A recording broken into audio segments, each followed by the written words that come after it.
каза болгон кызматкерлер өз учурунда өзүнүн жанын аябастан мыйзамдыкты сактап, кылмышкерлер менен күрөшүп, өзүнүн жанын беришкен.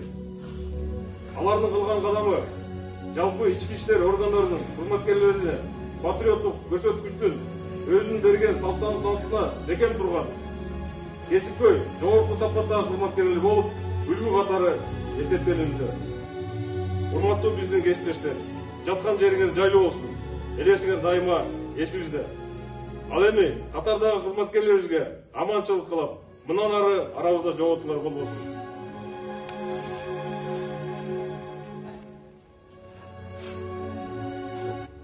Кырчындай болгон өзүлөрүнүн өмүрүн кыйып, эч нерсеге карабай, ушу ата журтум, элим, журтум аман болсо экен, мындан ары тынччылык болсо экен деп, ошол бетбак бандиттер менен айтканда кармашып каза болуп, ушундай бир чоң эрктерди көрсөткөн бул жигиттер да.